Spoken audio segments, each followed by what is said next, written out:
Hello friends, आप Mukesh Goyal. I hope कि आप सारे बहुत अच्छे हैं। और फ्रेंड्स, हम बात करेंगे आज जो आपका यूजीसी नेट का पेपर 1 है उसकी कंप्लीट एक तरह से अंडरस्टैंडिंग लेंगे हम कि किस तरह से हमें इस पेपर की तैयारी करनी चाहिए, कैसा इसमें सिलेबस है, किन बातों को हमें ध्यान रखना चाहिए।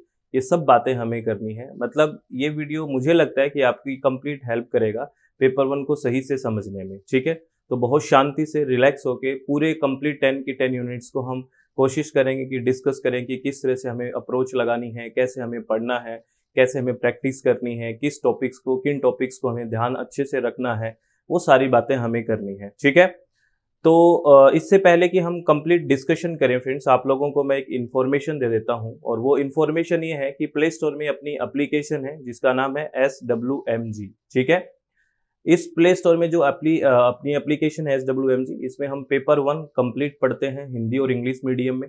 और हम पेपर 2 अगर किसी का इन्वायरमेंटल साइंस है कोड नंबर 89, तो वो भी हम पढ़ते हैं। इसमें रजिस्ट्रेशन ओपन है, अगर आप विलिंग हैं तो ज्वाइन कर सकते हैं।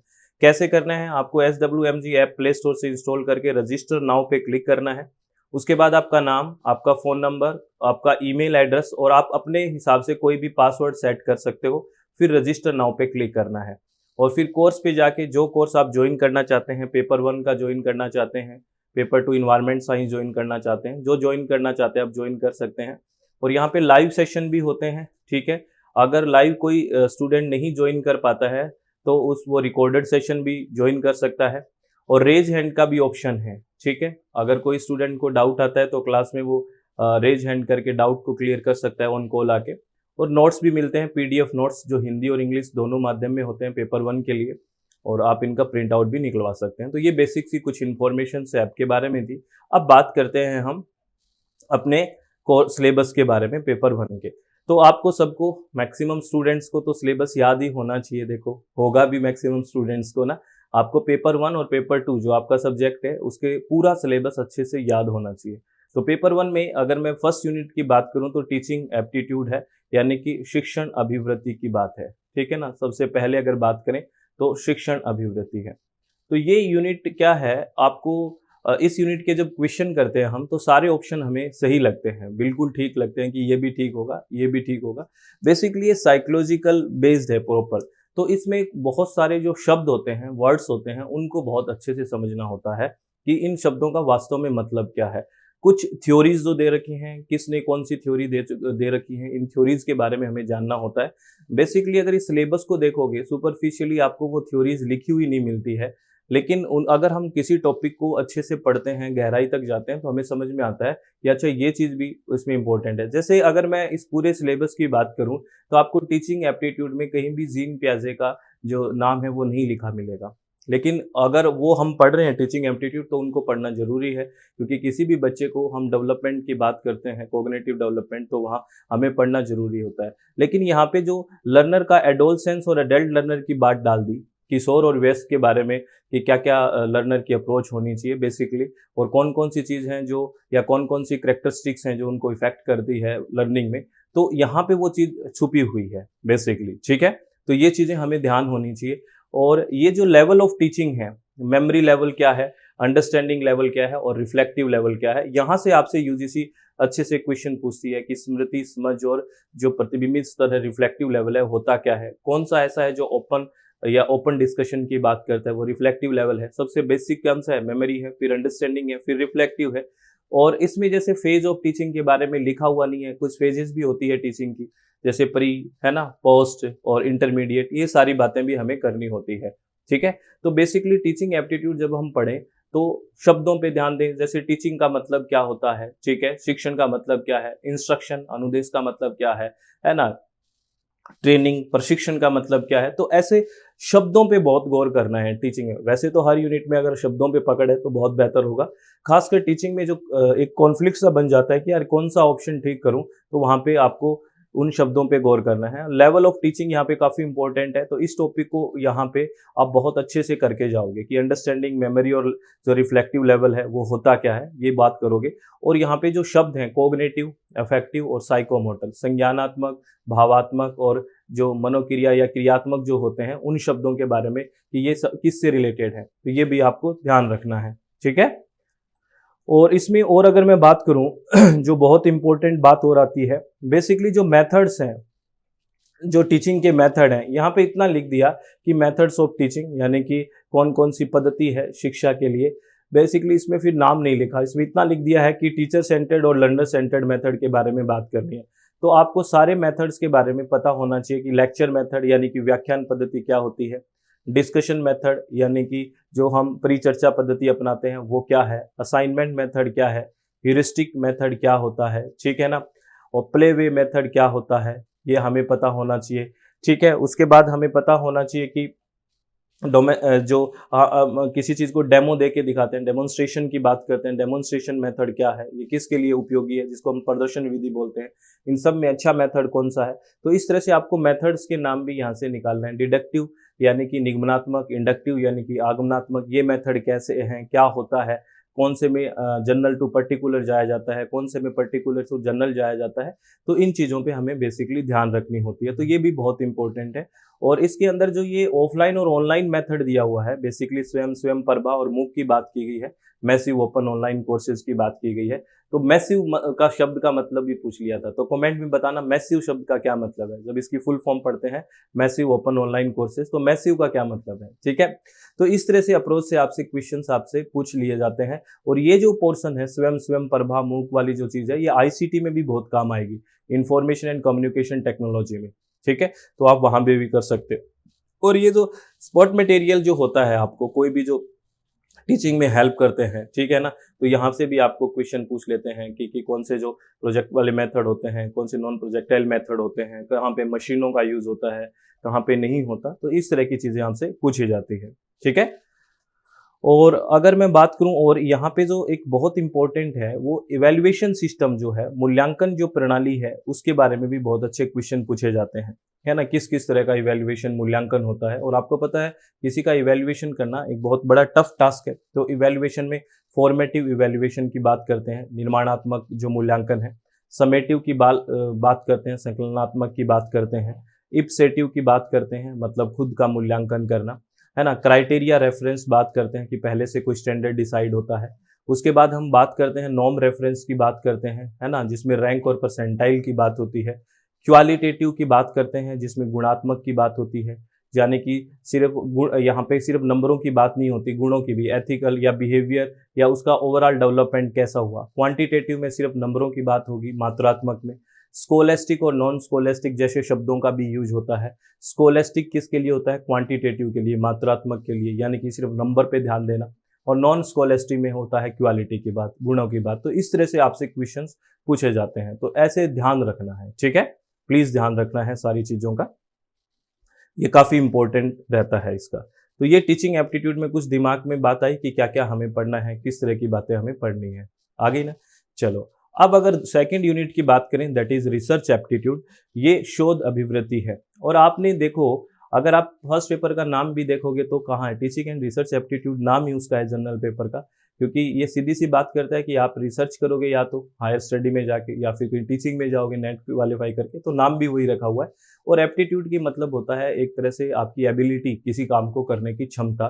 तो यहाँ पे रिसर्च एप्टीट्यूड की बात कर रहा है। तो रिसर्च एप्टीट्यूड में आपको रिसर्च शब्द को पहले अच्छे से समझना है कि रिसर्च शब्द वास्तव में होता क्या है, ठीक है ना। री और सर्च शब्द से बना है, क्योंकि हम कई बार इन्वेंशन, इनोवेशन, इन शब्दों को मिक्स कर देते हैं। ये रिसर्च एक अलग चीज है। रिसर्च एक साइक्लिक प्रोसेस है, जो एक प्रॉब्लम से शुरू होकर प्रॉब्लम पे खत्म, ये चलती रहती है, ठीक है ना। तो इसका क्या प्रोसेस होता है, क्या इसमें हम रिसर्च टाइटल, यानी कि जो रिसर्च टाइटल की बात होती है, प्रॉब्लम को डिफाइन करते हैं, और उसके बाद हम बात करते हैं इंट्रोडक्शन की, ऑब्जेक्टिव डिसाइड करते हैं, रिव्यू ऑफ लिटरेचर की बात होती है, मेथोडोलॉजी की बात होती है कि किस मेथड से करेंगे, रिजल्ट एंड डिस्कशन होता है, कंक्लूजन आता है, और रेफरेंस हम लिखते हैं। ये एक प्रोसेस चलता है रिसर्च का, शोध का। और यहाँ पे जो मोस्ट इंपॉर्टेंट बात है, जो मेथड्स ऑफ रिसर्च है, यहाँ पे जो अनुसंधान के तरीके हैं वो बहुत इंपॉर्टेंट है। यहाँ से हर बार यूजीसी कोई ना कोई क्वेश्चन पूछती है। जैसे ब्रॉडली लिख देते हैं कि क्वालिटेटिव रिसर्च और क्वांटिटेटिव रिसर्च क्या होती है, गुणात्मक और मात्रात्मक शोध क्या है, यहाँ से आपको डायरेक्ट पूछते हैं। और फिर इनमें पूछ लेते हैं कि एक्सपेरिमेंटल रिसर्च, जो प्रयोगात्मक शोध है, वो क्वालिटेटिव है या क्वांटिटेटिव। तो सबसे पहले आपको पढ़ना क्या है, क्वालिटेटिव और क्वांटिटेटिव को बहुत अच्छे से पढ़ना है।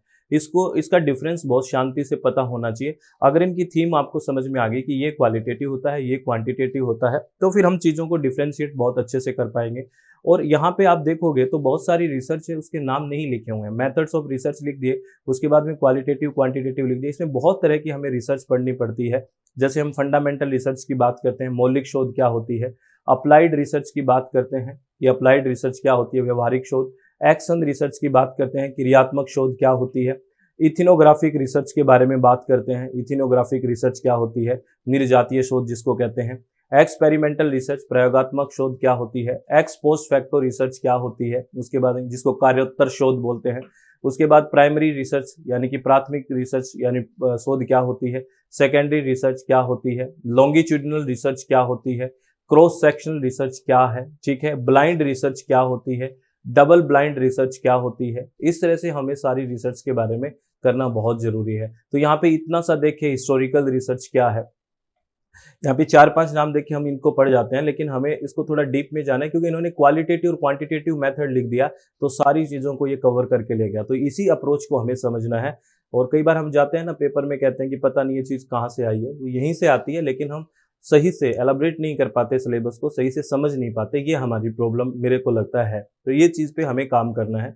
जो ये स्टेप्स ऑफ रिसर्च वाली बात होती है कि जो अनुसंधान होते हैं उसके क्या क्या चरण होते हैं, जो हमने बात की थी कि क्या क्या चरण होंगे, किस तरह से, क्योंकि ये एक प्रोसेस है, ये एक स्टेप में होने वाला काम तो है नहीं शोध, एक पूरा प्रोसेस में चलता है। आप वो प्रॉब्लम भी डिफाइन करोगे जिसमें एक्सप्लोरेटरी रिसर्च की बात होती है। तो ये भी बात कर लेते हैं कि एक्सप्लोरेटरी रिसर्च क्या होती है। तो किसी भी प्रॉब्लम को अच्छे से वेल डिफाइन करने के लिए, परिभाषित करने के लिए जो रिसर्च की जाती है, एक्सप्लोरेटरी रिसर्च है। क्योंकि मैं कई बार बोलता हूँ कि हमारे जीवन की सबसे बड़ी समस्या ये है कि हमें यही नहीं पता कि हमारे जीवन की समस्या क्या है। क्योंकि जब समस्या का पता हो जाएगा तो हल तो हो ही जाएगा, लेकिन समस्या को पहले खोजना है। और थीसिस एंड आर्टिकल राइटिंग की बात करें हम, तो यहाँ पे कुछ format and style of reference होता है कि जो रेफरेंस लिखते हैं हम, रेफरेंस मतलब संदर्भ लिखते हैं, कोई चीज़ कहीं से उठाते हैं तो उसका रेफरेंस लिखना पड़ता है, नहीं तो आपका कॉपीराइट आ जाएगा चीज़ें। तो रेफरेंस लिखने के भी कई स्टाइल होते हैं, जैसे एपीए स्टाइल क्या है, एपीए की फुल फॉर्म पूछ लेते हैं। एमएलए स्टाइल क्या है, शिकागो स्टाइल क्या है, वैंकूवर स्टाइल क्या है, ये स्टाइल्स आपसे पूछते हैं। और बेसिकली जो आपसे क्वेश्चन पूछा जाता है सामान्यतः एपीए और एमएलए से पूछ लेते हैं। तो इनके स्टाइल में कैसे किसका नाम सरनेम पहले आएगा, किस में नाम का कैपिटल लेटर ही लिखा जाएगा, किस में कंप्लीट नाम लिखा जाएगा, ये वो एक एग्जाम्पल देख के हम समझ सकते हैं, ठीक है। तो ये आपको ध्यान रखना है। और इसमें बहुत इंपॉर्टेंट बात करूं आपको, जो application of ICT in research और रिसर्च एथिक्स, ये दोनों टॉपिक भी बहुत इंपॉर्टेंट है। बेसिकली एक बार यूजीसी ने ये क्वेश्चन पूछा कि आईसीटी है वो मैंडेटरी है किसी भी रिसर्च में। हम मैंडेटरी शब्द नहीं कह सकते, आईसीटी हेल्पिंग है। आपको पता है दो शब्द होते हैं, एक तो है हेल्पिंग, हेल्पिंग मतलब सहायक, ठीक है ना, और मैंडेटरी का मतलब होता है आवश्यक। तो आवश्यक शब्द है मैंडेटरी, वो हम किसके लिए यूज करते हैं, वो रिसर्च एथिक्स के लिए यूज करते हैं। बेसिकली रिसर्च एथिक्स होती है वो हर स्टेप में बहुत ही ज्यादा जरूरी है, तो आपको ये याद रखना है। तो आईसीटी एक हेल्पिंग अप्रोच है, वो आपके काम को बहुत अच्छे से करेगी। ऐसा तो है नहीं कि जब आईसीटी यानी कि इंफॉर्मेशन और कम्युनिकेशन टेक्नोलॉजी नहीं था तो रिसर्च नहीं होती थी, ऐसा तो था ही नहीं, रिसर्च पहले भी होती थी। बेसिकली ये हेल्पिंग है, आपका काम बड़े अच्छे से हो जाता है, थोड़ा जल्दी हो जाता है। लेकिन रिसर्च एथिक्स है, शोध में जो नैतिकता है, वो आपको मैंडेटरी है, आवश्यक है, हर स्टेप में बहुत ज़्यादा जरूरी है। कहीं भी डाटा कलेक्शन करें, डाटा का एनालिसिस करें, रिपोर्टिंग करें, हाइपोथेसिस टेस्टिंग करें, हर जगह हमें बहुत ज़्यादा जरूरी है, ये आपको ध्यान रखना है, ठीक है। चलो, अब अगर मैं बात करूं नेक्स्ट यूनिट की, दिस इज कॉम्प्रीहेंशन। कॉम्प्रीहेंशन जो अनसीन पैसेज की बात होती है फ्रेंड्स, ये बहुत इंपॉर्टेंट है। और मुझे ये लगता है कि इसकी अगर डेली बेसिस पे थोड़ी प्रैक्टिस की जाए तो यहाँ बहुत अच्छे से हम क्वेश्चन को, सारों को हैंडल कर सकते हैं। हम क्या करते हैं, जितनी प्रैक्टिस करनी है एग्जाम हॉल में जाके करते हैं, और जितनी गलतियां करनी है वहीं जाके करते हैं। इसका एक हम कई बार कह देते हैं कि मुझे सब कुछ आता है, मुझे सिर्फ डीआई नहीं आता, मैथ नहीं आता। डीआई मैथ नहीं, आपको कुछ भी अप्रोच, मुझे लगता है जिन बच्चों के 15 क्वेश्चन, 20 क्वेश्चन, 25 क्वेश्चन ठीक हो रहे हैं, वो उनकी अप्रोच ठीक नहीं है वो। क्योंकि हम ये तो नहीं कह सकते कि डीआई और मैथ के 20-30 क्वेश्चन थोड़ी आते हैं, 5-5 क्वेश्चन उसके आते हैं। तो आपको हर यूनिट पे काम करना है, बेसिकली ये आप ध्यान रखें। तो कॉम्प्रीहेंशन के लिए हमें क्या करना है, आपको कहीं भागने की जरूरत नहीं है। जो प्रीवियस ईयर में कॉम्प्रीहेंशन आए हुए हैं, जो अनसीन पैसेज प्रीवियस ईयर में आए हुए हैं, उन्हीं को आप अच्छे से हैंडल करें, उन्हीं के ऊपर प्रैक्टिस करें। आप डेली बेसिस पे ना कर पाए, हफ्ते में कम से कम 3-4 तो कर ही सकते हैं। ऐसा अगर करें, जैसे पढ़ने का कुछ मन नहीं है तो अपनी टेबल पे कॉम्प्रिहेंशन का बुक रखा हुआ है, उसको देखो, प्रिंट निकाल के रखा कि चलिए ऐसे होगा ऐसे होगा, तो जितना प्रैक्टिस करेंगे तभी तो सुधार होगा। अगर प्रैक्टिस एग्जाम हॉल में करेंगे तो दिक्कत होगी ना। तो इन चीज़ों पे प्लीज़ ध्यान रखना है, ये अभी से करने वाली चीज़ें हैं, ठीक है। उसके बाद कम्युनिकेशन की बात करें, कम्युनिकेशन की अगर बात करें, संचार यानी कि संप्रेषण की बात करें, तो यहाँ टीचिंग एप्टीट्यूड और कम्युनिकेशन यानी संचार, यहाँ से मिला के मिक्स करके क्वेश्चन पूछा जाता है। कई बार हमें डिफ्रेंशिएट करना भी मुश्किल होता है कि टीचिंग एप्टीट्यूड से क्वेश्चन है या कॉम्प्रीहेंशन कम्युनिकेशन से, क्योंकि इसके पीछे कारण है कि जब इफेक्टिव कम्युनिकेशन होगा, किसी भी इफेक्टिव टीचिंग के लिए इफेक्टिव कम्युनिकेशन भी बहुत ज़्यादा जरूरी है।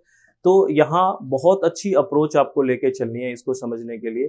तो पहले तो आपको कम्युनिकेशन की बात करनी है कि कम्युनिकेशन वन वे भी होता है, टू वे भी कम्युनिकेशन होता है, कम्युनिकेशन में फीडबैक का क्या रोल होता है, और कम्युनिकेशन को हम क्लासिफाई करते हैं कि किस किस आधार पे करते हैं, कि आप रिलेशन कैसा है किसी के साथ जब आप बात कर रहे हो। फॉर्मल रिलेशन है तो फॉर्मल कम्युनिकेशन होगा, अगर आपका इनफॉर्मल रिलेशन है तो इनफॉर्मल कम्युनिकेशन होगा। तो इस तरह से आपको डायरेक्शन क्या है कम्युनिकेशन की, अपवर्ड है, डाउनवर्ड है, हॉरिजेंटल है, या फिर डायगोनल है, यानी कि नीचे की ओर, ऊपर की ओर, क्षैतिज, तो इस तरह की बातें हमें सारी देखनी है, ठीक है। तो ये यहाँ से बड़े अच्छे अच्छे क्वेश्चन आते हैं। वर्बल कम्युनिकेशन है, यानी कि वर्ड्स का यूज हो रहा है कि नहीं हो रहा। नॉन वर्बल कम्युनिकेशन है, और नॉन वर्बल कम्युनिकेशन में यानी कि जहाँ पे शब्दों का यूज नहीं होता, तो यहाँ पे कई सारी बातें होती हैं, जैसे काइनेस्थेटिक क्या मतलब होता है, ओक्यूलेसिक्स का क्या मतलब होता है, पैरा लैंग्वेज क्या है, पैरा लिंग्विस्टिक क्या है, तो इन सारी चीज़ों की बात की जाती है। तो बेसिकली कम्युनिकेशन में यहाँ पे बातों को पकड़ के रखना है, बहुत ही ज़्यादा अहम है ये बातें, ठीक है। समझ में आई बात? चलो। और एक जो कम्युनिकेशन के जो बैरियर होते हैं वो भी बहुत इंपॉर्टेंट है, कि जब हम किसी से बात करते हैं तो क्या क्या रुकावट आती है। तो फिजिकल बैरियर क्या होते हैं, साइकोलॉजिकल बैरियर क्या होता है, लैंग्वेज संबंधी जो बैरियर है उनको हम क्या बोलते हैं। तो इस तरह से आपसे क्वेश्चंस पूछे जाते हैं, ठीक है। और एक जो ये है ना, मास मीडिया और सोसाइटी, जो मास मीडिया है उसका समाज पे क्या प्रभाव है। मास मीडिया, तो आप मास मीडिया का मतलब आप समझते हो, जैसे न्यूज़पेपर है, टीवी है, रेडियो है, ये सब मास मीडिया है। इसका सोसाइटी पे क्या फर्क पड़ता है, या सोसाइटी का इस पे समाज पे इस पे क्या असर पड़ता है, सारा ये असर पड़ता है, ठीक है ना। और मास मीडिया क्या है, पब्लिक मीडिया क्या होता है, इंट्रा कम्युनिकेशन क्या है, इंटर कम्युनिकेशन क्या है, ग्रुप कम्युनिकेशन क्या है, इस तरह के क्वेश्चंस भी आपसे पूछे जाते हैं, ठीक है। तो आपको इन शब्दों को, जैसे एक शब्द मिल गया ना, उस शब्द को हर तरह से आपको चारों तरफ से देखना है फ्रेंड्स। अगर आप एक तरफ से देखते हैं, एक एंगल देखते हैं, एक पहलू देखते हैं, तो दिक्कत आती है। अगर उसको सही से समझने की कोशिश करोगे तो बातें सही होएगी, ठीक है। चलो, और थोड़ी थोड़े क्वेश्चंस प्रैक्टिस बीच में बहुत ज्यादा जरूरी है ना। अब यूनिट है आपकी 5th नंबर, और that is mathematical reasoning and aptitude. तो फिर एप्टीट्यूड शब्द का यूज हुआ है। तो मैथमेटिकल रीजनिंग, बहुत सारे स्टूडेंट ये कहते हैं मुझे मैथ नहीं आती, मुझे मैथ नहीं आती। ऐसा कुछ भी नहीं है फ्रेंड्स। अगर मैथमेटिकल रीजनिंग में, पहले तो अपने दिमाग से ये जो आपको फोबिया है कि मुझे नहीं आती, उसको हटाना पड़ेगा, क्योंकि जैसा हम बोलते हैं दिमाग को, वैसा ही दिमाग स्वीकार कर लेता है ना। तो अपने आप को समझाने की कोशिश करो कि हाँ, मुझे प्रैक्टिस करनी है। बेसिकली ये चीज़ है प्रैक्टिस की। जितना ज़्यादा प्रैक्टिस करोगे, जैसे नंबर सीरीज है, लेटर सीरीज है, कोडिंग डिकोडिंग है, इसमें क्या है बेसिकली, नंबर सीरीज है, कोई आपको बता दिया कि ये नंबर है, आगे कौन सा नंबर आएगा, तो इसका कोई वो थोड़ी है रूल। भी बढ़ रही है तो क्या होगा, प्लस या गुना हो रहा है, घट रही है तो घटाओ या भाग हो रहा है, यही चीजें होती है। तो लेकिन ये चीजें पकड़ में कब आएगी, स्क्वायर हो रहा है, क्यूब हो रहा है, जब हम प्रैक्टिस करेंगे। तो ये प्रैक्टिस वाला पोर्शन है, ये कोई थ्योरिटिकल पार्ट नहीं है कि 2-4 शब्दों में बता दिया और ऐसे हो गया। ये आप एक पैटर्न बना सकते हो। क्या बना सकते हो, जैसे मान लो डेली के आपने सोचा कि मुझे है ना 5 क्वेश्चन मैथमेटिकल रीजनिंग के, ये सब 5-6 क्वेश्चन डेली करने हैं, तो आप देखना एग्जाम तक बहुत बेहतर हो जाएगा। लेकिन हम क्या करते हैं, एग्जाम हॉल में जाके करते हैं, बेसिकली ये दिक्कत हो जाती है। और यहाँ पे, और ये यूनिट बहुत ज़्यादा इंपॉर्टेंट भी है, क्योंकि जब तक आपको इस यूनिट के टॉपिक नहीं आएंगे, जैसे आपको रेशियो नहीं आता, आपको परसेंटेज नहीं आता, आपको प्रॉफिट लॉस की बात नहीं पता, आपको एवरेज की बात नहीं पता, यानी कि औसत नहीं आता, प्रतिशत नहीं आता, अनुपात नहीं आता, रेशियो लाभ हानि नहीं पता, तो आपको जो यूनिट नंबर 7 है, डाटा इंटरप्रिटेशन, डीआई वाली यूनिट आपको बिल्कुल भी नहीं आएगी। ये बात आप समझ के रखना। तो ये यूनिट पे आपको बहुत अच्छे से, जो मैंने ये बोल्ड किए हुए हैं, रेशियो आपको पता होना चाहिए, परसेंटेज बहुत इंपॉर्टेंट है, एवरेज बहुत इंपॉर्टेंट है। जब तक आपको परसेंटेज निकालना ही नहीं आ रहा, एवरेज पता ही नहीं होता क्या है, और सीधा डीआई करने बैठ जाते हैं।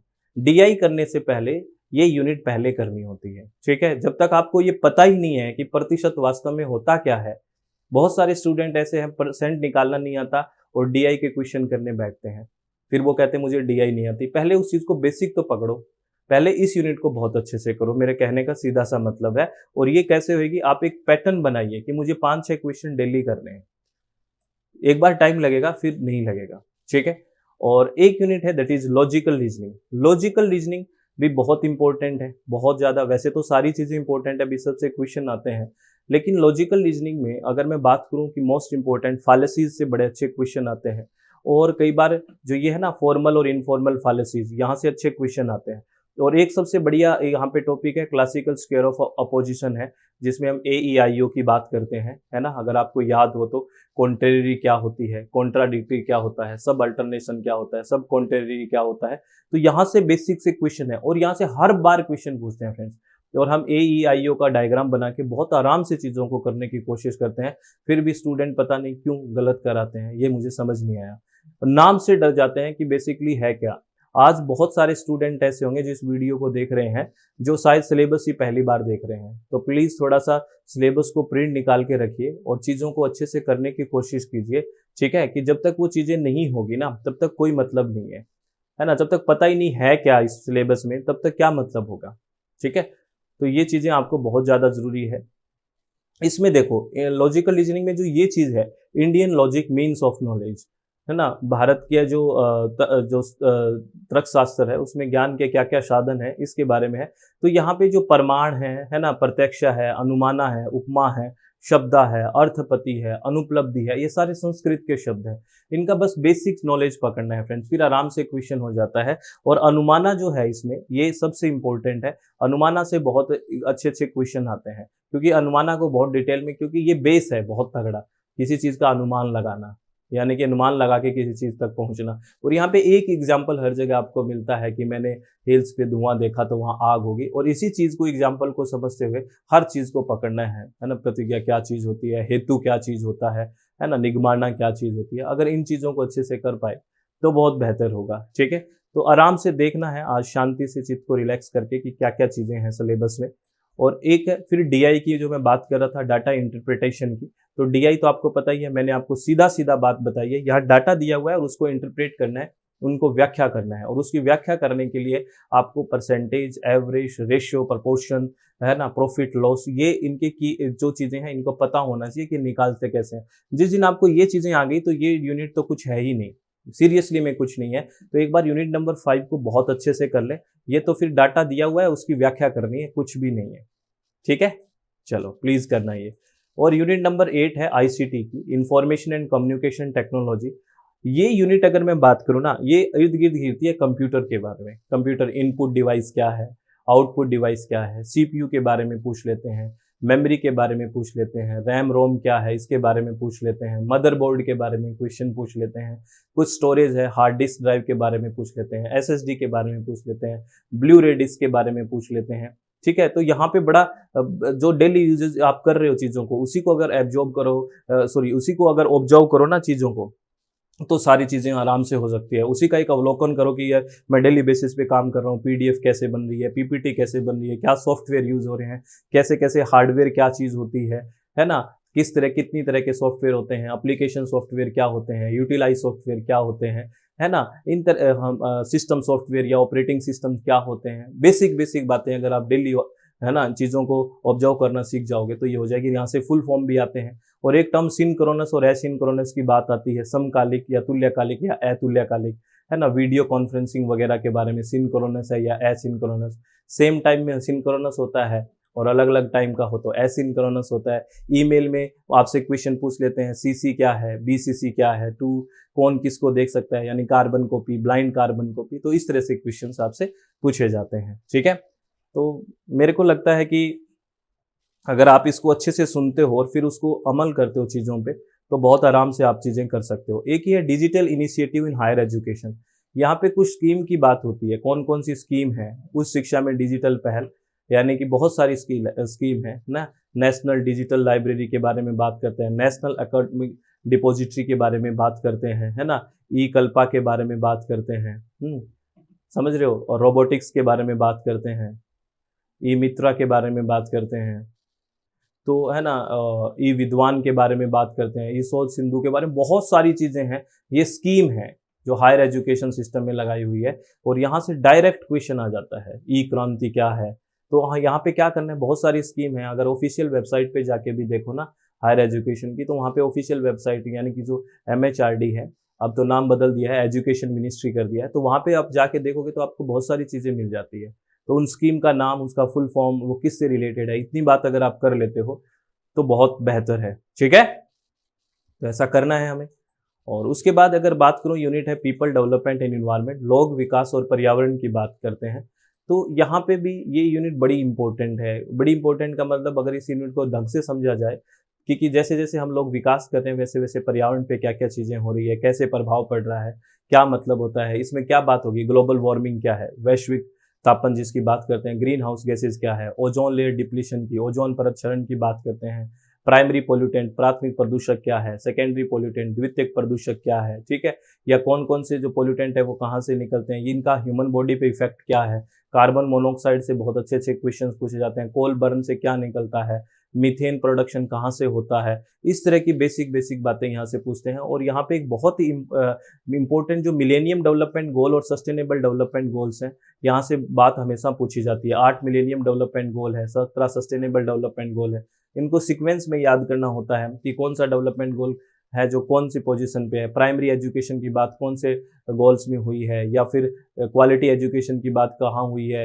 या ये पूछ लेते हैं मिलेनियम डेवलपमेंट गोल के 4th पोजीशन पे कौन सा है, 6th पोजीशन पे कौन सा है, ऐसे सस्टेनेबल डेवलपमेंट गोल। यानी कि इनको सीक्वेंस में बात करनी है, सीक्वेंस में समझना है हमें, तो ये काफ़ी इंपॉर्टेंट है यहाँ पे। और यहाँ पे एक चीज़ और बहुत इंपॉर्टेंट है, जो ये इन्वायरमेंटल इश्यूज जो मैं बात कर रहा था ना, जो पर्यावरण के जो मुद्दे हैं, चाहे वो स्थानीय हो या फिर ग्लोबल इश्यूज हो, जैसे अम्लीय वर्षा वगैरह है, ये सारे यहाँ से, air pollution, water pollution, soil pollution, noise pollution, यहाँ से हर बार कोई ना कोई क्वेश्चन आता है। एक वेस्ट मैनेजमेंट की जो बात है, अपशिष्ट प्रबंधन की, है ना, यहाँ से भी क्वेश्चन आता है। इंसिनरेशन क्या है, पायरोलिसिस क्या होता है, ऑटोक्लेविंग क्या है, तो बेसिक क्वेश्चन यहाँ से कर सकते हैं। ठीक है, और एक यहाँ पे जो है सबसे एक और इम्पोर्टेंट है, that is environmental protection act, जहाँ पे कोई भी इंटरनेशनल एग्रीमेंट्स जो हैं, जो भी एग्रीमेंट्स होते हैं, पर्यावरण के समझौते, पेरिस एग्रीमेंट के बारे में बात कर लेते हैं, क्योटो प्रोटोकॉल के बारे में, इंटरनेशनल सोलर अलायंस के बारे में,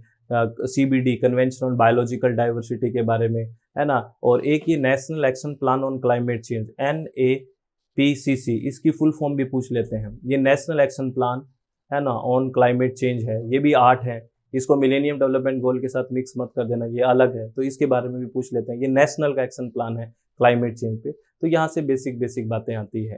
तो थोड़ा सा दिमाग खुल रहा होगा कि हमें क्या क्या करना चाहिए, कैसे करना चाहिए। ठीक है, और उसके बाद अपनी लास्ट यूनिट है, that is higher education system की बात करें, उच्च शिक्षा तंत्र की बात करें, तो ये भी काफ़ी इंपॉर्टेंट है। और यहाँ से थोड़ा करंट की बातें भी पूछ लेते हैं कि कई बार क्या होता है कि क्या क्या पॉलिसीज आती है हायर एजुकेशन सिस्टम से। अब नई एजुकेशन पॉलिसी है ना, 2020, इसके बारे में आपसे क्वेश्चन पूछने की संभावना रहती है। आपको पता है अभी तक 3 बार एजुकेशन पॉलिसी है, पहली 68 में, फिर 86 में, और 1992 में थोड़ा अमेंडमेंट हुआ था, और 2020 में। तो इन पॉलिसीज से रिलेटेड बहुत अच्छे अच्छे क्वेश्चंस आते हैं। और हायर लर्निंग के जो एंशियंट इंडिया के अंदर जो भी इंस्टीट्यूशंस थे, उनसे बात पूछ लेते हैं, जैसे नालंदा से पूछ लेते हैं, तक्षशिला से पूछ लेते हैं, इनसे क्वेश्चंस बड़े अच्छे आते हैं। कौन सा यूनेस्को में शामिल है, कब हुआ था, है ना, कहाँ पे क्या पढ़ाया जाता था, इस तरह की बातें पूछते हैं।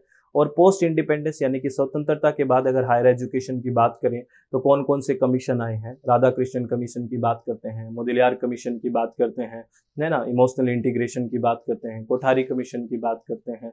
ये सारे कमीशंस हैं, इनसे क्वेश्चन पूछा जाता है कि पोस्ट इंडिपेंडेंस क्या हुआ, या हमारे कॉन्स्टिट्यूशन के आर्टिकल की बात कर लेते हैं कि कहाँ पे एजुकेशन एक फंडामेंटल राइट है। इस तरह की बातें हमें पूछ लेते हैं कि यानी कि स्वतंत्रता के बाद हायर एजुकेशन सिस्टम पे क्या क्या बातें हुई, कौन कौन से कमीशन आए, कौन से कमीशन ने क्या कहा, इसके अध्यक्ष कौन थे। ठीक है, ऐसे आपसे ध्यान रखना है ये बातें।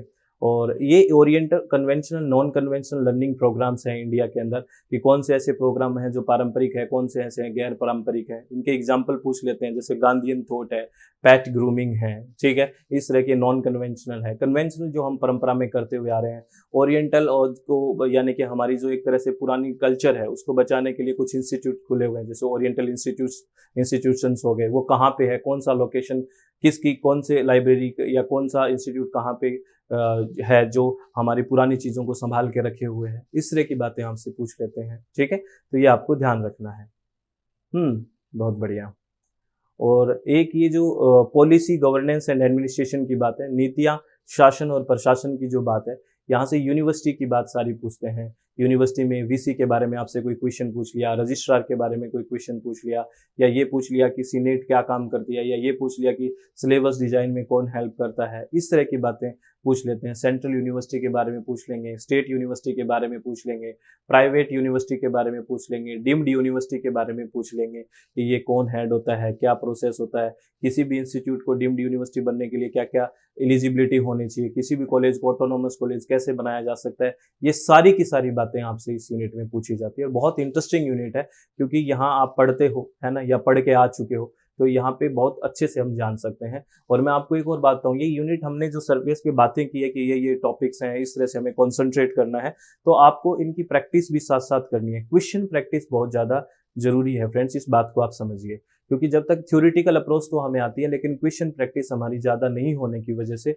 हमें दिक्कत होती है और वहाँ अटेम्प्ट नहीं कर पाते। तो हमेशा क्वेश्चन प्रैक्टिस पे भी बहुत अच्छे से ध्यान दें, अच्छे से शांति से समझें। तो चलो फ्रेंड्स, मैंने पूरी कोशिश की है कि 10 की 10 यूनिट को आपको अच्छे से समझाऊं, अच्छे से कोशिश करूं, और अच्छे से एक बार सिलेबस जरूर देख लें, अच्छे से सुन ले में कोई ज़्यादा टाइम नहीं लगा है हमें, लगभग 35 मिनट में आप सब कुछ सुन लोगे 10 यूनिट के बारे में, तो कुछ तो मेरे हिसाब से सीखने को मिलेगा ही, ठीक है। और आपको एक इन्फॉर्मेशन फिर दे देता हूँ फ्रेंड्स कि प्ले स्टोर में अपनी ऐप है जिसका नाम SWMG है, ठीक है। इसको आप प्ले स्टोर में जाके इंस्टॉल करके रजिस्टर नाउ पे क्लिक करें। उसके बाद आपका नाम, आपका फ़ोन नंबर, आपका ईमेल एड्रेस और अपना कोई भी पासवर्ड आप क्रिएट कर सकते हैं। उसके बाद रजिस्टर नाउ पे क्लिक करें और कोर्स पे जाके आप कोर्स ज्वाइन कर सकते हैं। यहाँ पे हम पेपर 1 कंप्लीट पढ़ते हैं, हिंदी और इंग्लिश दोनों मीडियम में पढ़ते हैं, ठीक है। और यहाँ पे लाइव सेशन होते हैं। अगर कोई स्टूडेंट लाइव सेशन नहीं ज्वाइन कर पाते तो रिकॉर्डेड भी क्लासेस को देख सकता है। और पेपर 2 अगर किसी का इन्वायरमेंटल साइंस है तो वो भी इसको ज्वाइन कर सकता है, ठीक है। और यहाँ पे लाइव सेशन होता है, लाइव क्लासेस अगर नहीं ज्वाइन कर पाए रिकॉर्डेड भी देख सकता है। रेज हैंड का भी ऑप्शन है, अगर आप क्लास जब कर रहे हो और आपको कोई डाउट आता है तो आप रेज हैंड करके अपने डाउट को क्लियर कर सकते हो, ठीक है। और आपको पीडीएफ नोट्स भी मिलेंगे जो आप प्रिंट निकलवा सकते हो, ठीक है। तो बस ये सारी बातें थी फ्रेंड्स, आई थिंक आप लोगों को सबको समझ में आई होगी। और प्लीज़ अच्छे से तैयारी करें, किसी भी तरह की कोई टेंशन लेने की ज़रूरत नहीं है। अब अगर आपका चित्त शांत है, मन रिलैक्स है, तो सब बहुत बढ़िया होगा। बस शांति से एक एक चीज़ को देखिए। जैसे हमने पेपर 1 के सिलेबस को देखा है, वैसे ही आपका जो पेपर 2 सब्जेक्ट है उस सिलेबस को अच्छे से देखिए 2-3 बार। और पेपर 1 और पेपर 2 दोनों का सिलेबस आपकी स्टडी टेबल पे होना चाहिए, या जहाँ पे भी आप पढ़ते हैं बैठ के या अपनी बैग में, ये होना चाहिए। ये इसको देख लेना चाहिए, दिन में एक बार मौका इसको भी देना चाहिए। आपको पता लगे कि आपने कितना पढ़ लिया है, कितना आपका छूटा हुआ है, क्या टॉपिक्स हैं। इस तरह से एक तरह से स्मार्ट स्टडी करनी पड़ेगी। ऐसे नहीं कि कोई कुछ भी पढ़ा रहा है, लगे हैं बस पढ़ते जा रहे हैं, है ना। किसी यूनिट में तो 6 महीने लगा दिए, किसी यूनिट में 3 महीने लगा दिए, एक यूनिट कर रहे हैं 5 दिन में। पता नहीं है कैसे अप्रोच होती है। तो इस तरह से नहीं होती है, हर एक को टाइम देना होता है, अच्छे से पढ़ना होता है। आप खुद एनालिसिस कीजिए। किसी पे फेथ करना अच्छी बात है और किसी पे ब्लाइंड फेथ करना अच्छी बात नहीं है। इस बात को आप समझिए। इंटेलेक्चुअल थोड़ा होना जरूरी होता है। तो आप चित्त शांत रखें, मन रिलैक्स रखें और अच्छे से पढ़ाई करें, किसी भी तरह की टेंशन ना लें। और ऑल द वेरी बेस्ट, बहुत बहुत धन्यवाद। Thank you, thanks a lot friends. Hello friends, I'm Mukesh Goyal. I hope कि आप सारे बहुत अच्छे हैं। फ्रेंड्स, क्या आपको यूजीसी नेट पेपर को हैंडल करने में प्रॉब्लम आ रही है? कई बार ऐसे लगते हैं कि सारे ऑप्शन भी ये ठीक से हैं, एक जैसे से ऑप्शन लग रहे हैं। तो अगर आप इन कंसेप्ट्स को क्लियर करना चाहते हैं और अच्छे से तैयारी करना चाहते हैं चित्त को शांत करके, तो हमारे साथ आप SWMG एप्लीकेशन पे जुड़ सकते हैं, जिसपे हम लाइव सेशन लेते हैं। और लाइव सेशन के साथ अगर कोई नहीं देख पाता है तो रिकॉर्डेड सेशन भी उनको मिलते हैं, और हिंदी और इंग्लिश माध्यम में दोनों में तैयारी करवाते हैं। और पीडीएफ नोट्स भी होते हैं, अगर आप चाहते हैं तो उनका प्रिंट निकलवा सकते हैं। और एकदम क्लास में एक फैमिलियर माहौल रखते हुए रेज हैंड का ऑप्शन रखते हैं। अगर किसी स्टूडेंट को डाउट आता है पढ़ते टाइम तो रेज हैंड करके वो कंसेप्ट्स को क्लियर कर सकता है, अपने डाउट्स को क्लियर कर सकता है। और बिल्कुल हम टू द पॉइंट कि इस कंसेप्ट से किस तरह के क्वेश्चंस बने हुए हैं, आगे किस तरह के क्वेश्चंस बन सकते हैं, उस पर बात करते हैं। SWMG ऐप को इंस्टॉल करें, रजिस्टर करें। Thanks a lot friends.